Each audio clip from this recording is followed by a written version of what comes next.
Hi YouTube and hi Hughes History. I normally don't use notes but talk directly to the camera, but since it's quite an expensive subject for speed, I am going to use my notes. This is the first part, which is more of a prelude to a more expansive series, which will be again another response to Hughes History. I'm just going to try and define what I mean by the terms so that the next series is more accessible.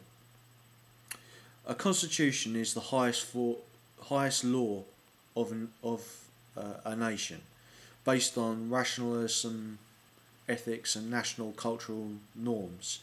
In inception, balanced with the norms of today. This is fundamental because rights like the right to life are not given but are natural via evolution or God. It is a hardwired concept in law and culture.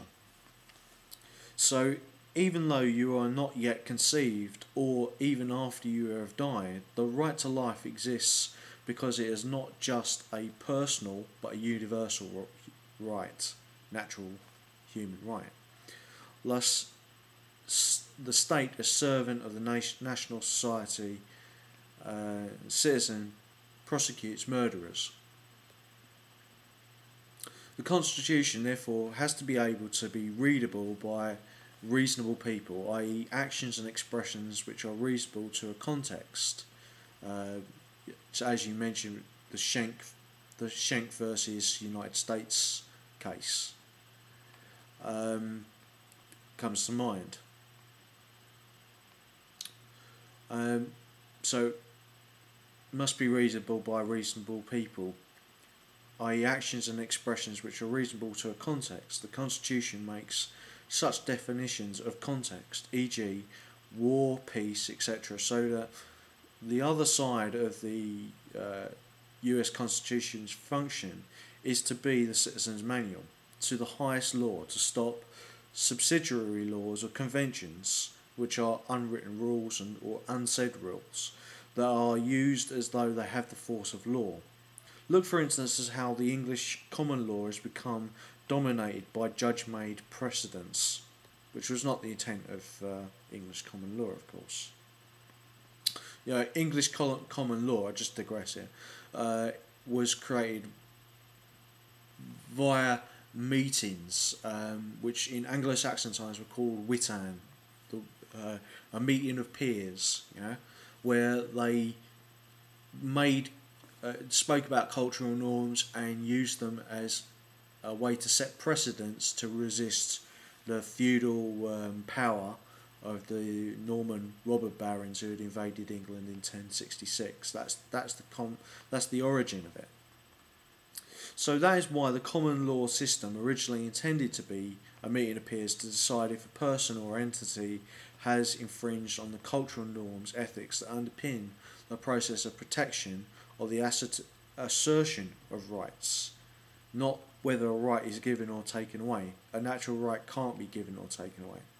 And so punish them for interfering with a peer's assertion of rights has now been co-opted, but has now been co-opted by power groups, judges, political, criminal, and business, to make conventions and precedents that overthrow the original point of precedent to keep laws alive.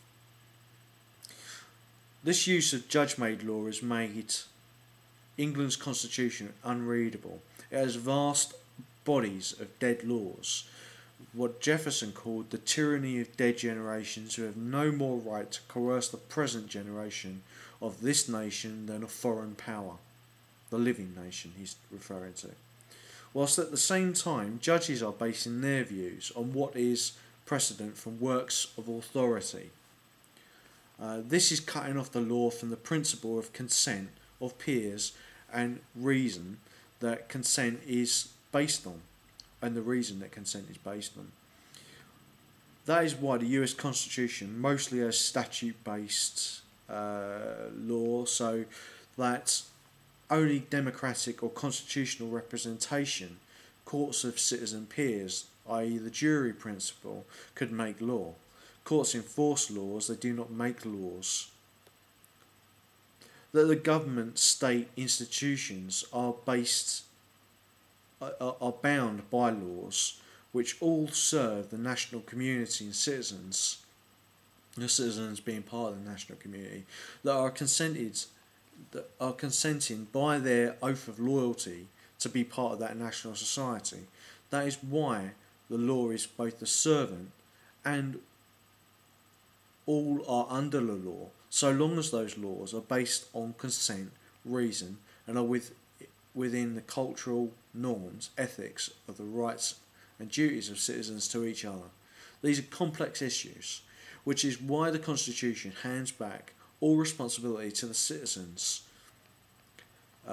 All authority is consented by vote. I.e., if it's not consented to, it's not authority, it's just naked power. Whether that be by power groups or a tyranny of the majority or a tyranny of the minority.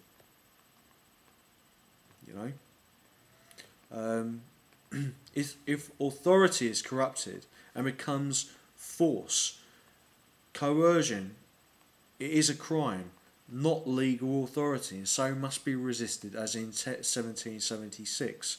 This is why the First Amendment is the test paper for if the state, which has half of the duopoly of force, at least in the United States,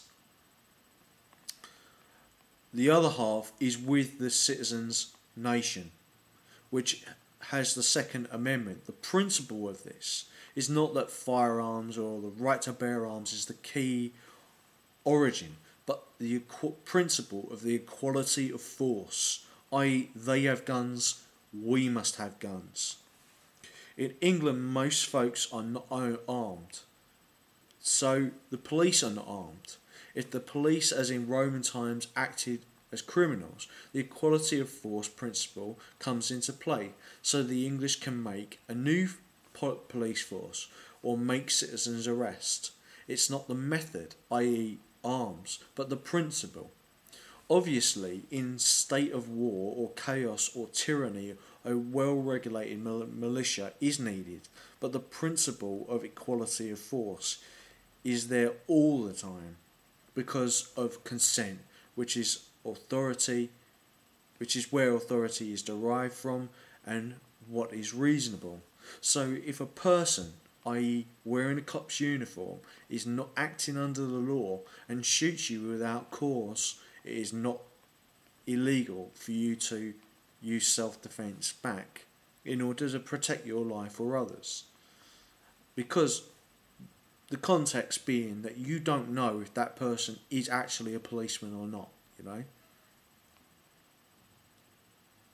And if they are a policeman and they've not gone through due process in the arrest, I read your rights or something, they just come up blasting. That is why the US law protects you, your right to self-defense, protects your assertion of the right to self-defense. If no process of an announcement of law has happened, how do you know if they're acting as police with consent from that authority?